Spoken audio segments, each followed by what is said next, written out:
Friends, the future education बहुत बहुत स्वागत करता है आपका। हिंदी डिक्टेशन है 100 वर्ड पर minute. After 3 seconds let's start. 1 2 3 start. सभापति महोदय, मैं रक्षा मंत्रालय की मांगों का समर्थन करने के लिए खड़ा हुआ हूँ। वर्तमान घटनाओं से पता चलता है कि संसार का हर देश अपनी सुरक्षा के बारे में चिंतित है और उसके लिए हर प्रयत्न कर रहा है। इस दृष्टि से अन्य देशों की तरह हमारे देश में भी रक्षा मंत्रालय का महत्व है। मुझे इस बात की खुशी है कि जहां अन्य मंत्रालयों की उनके पिछले साल के कामों के बारे में काफ़ी आलोचना हुई है, वहीं इस मंत्रालय की कम आलोचना हुई है। इससे पता चलता है कि इस मंत्रालय ने कितना अच्छा काम किया है।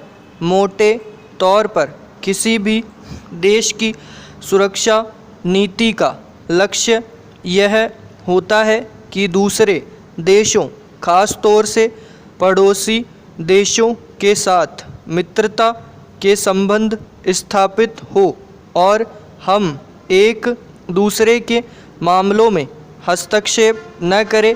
लेकिन उसके साथ यह भी ज़रूरी होता है कि हम अपने देश की सीमाओं और अखंडता की रक्षा करें।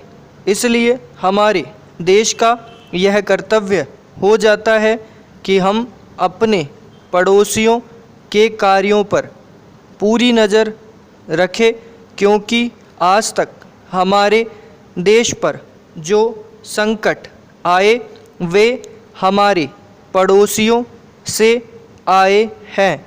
1965 में पाकिस्तान के साथ जो लड़ाई हुई और उसके बाद ताशकंद में जो समझौता हुआ वह सिर्फ कागज़ पर ही रहा। पाकिस्तान ने उस पर कोई अमल नहीं किया। इस दृष्टि से बहुत ज़रूरी है कि हम अपने देश की सुरक्षा की हर तरह से व्यवस्था करें। हमारा उद्देश्य दूसरों पर आक्रमण करना नहीं है, लेकिन यदि हम पर कोई आक्रमण करे तो हम में इतनी शक्ति अवश्य होनी चाहिए कि हम उसका डटकर सामना कर सके। आप जानते हैं कि पिछले दिनों पाकिस्तान को अमेरिका और चीन ने काफ़ी मदद मिली है। रक्षा मंत्रालय की रिपोर्ट में भी कहा गया है कि पिछले साल अमेरिका ने पाकिस्तान को 1500 करोड़ रुपए की फ़ौजी सहायता दी है। आज जहां हम फ़ौजी सामान के लिए अपने कारखानों की मदद से अपनी शक्ति बढ़ाने का प्रयत्न कर रहे हैं, वहां पाकिस्तान संसार के देशों से फ़ौजी सामान खरीद रहा है। अपनी नीति के कारण वह सब देशों से लाभ उठा रहा है।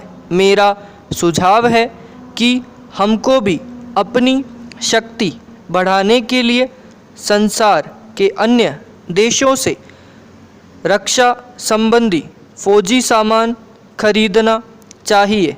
आज तिब्बत की सीमा पर चीन की फ़ौज निगाह करके खड़ी है। धन्यवाद।